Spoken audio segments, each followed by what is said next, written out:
we should really go back to rainwater harvesting. Tubig ulan, no? And at the local government level on a more massive scale. At the same time, to lessen their dependence on fossil fuel, they are harnessing the Bacan waterfalls. So gagawin nila mini hydro power so that they would also have an indigenous renewable source of power.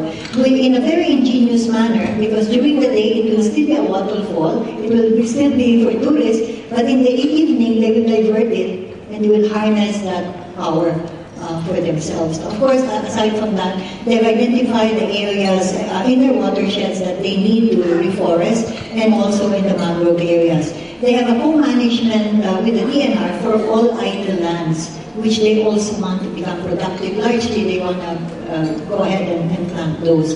At the same time, sa mitigation part, they're working yung kanilang slaughterhouses and markets. They're putting in place not just wastewater treatment, which the Clean Water Act mandates them to do, but included with the methane capture as well.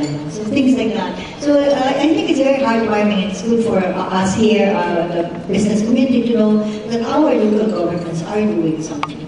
And I think maybe the more we know about what is being done on these little points of light. Actually, they are points of light. And hopefully this will become an issue in the upcoming elections.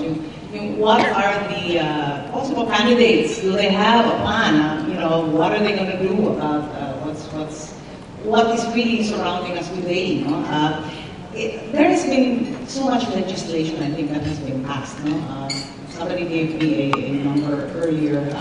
What was that? 30 bills, okay, in the last 10 years? Laws, 30 laws in the last how many? In fact, the very first law, I think, that was signed by President Arroyo when she was it? A solid waste, yan, oo. Ano ba yan? Pangalan yan, what was that bill? Republic Act 9003. There, 9003, in January of 2001, right?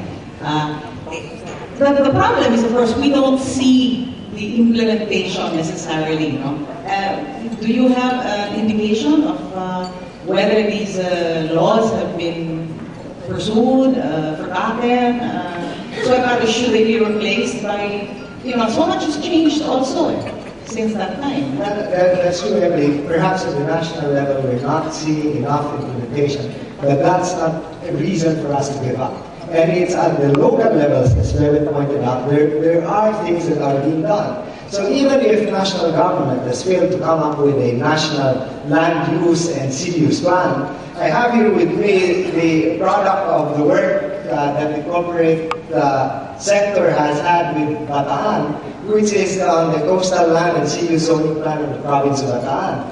So these is just one complete example of what they're doing, and we need to reinforce this kind of approach, especially at the local levels. And replicate, continue to replicate. Now, of course, this is a business gathering. So, what is the impact of this on business? I mean, what is the why should businesses be that concerned about it? I mean, first, I would like to share what I felt after Lolly's presentation.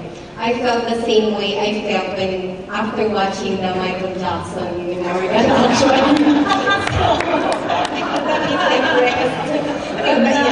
Yeah, but my job here today is really to share the Philippine business response to the climate change issue. And my examples, you would say, is much more on the mitigation side,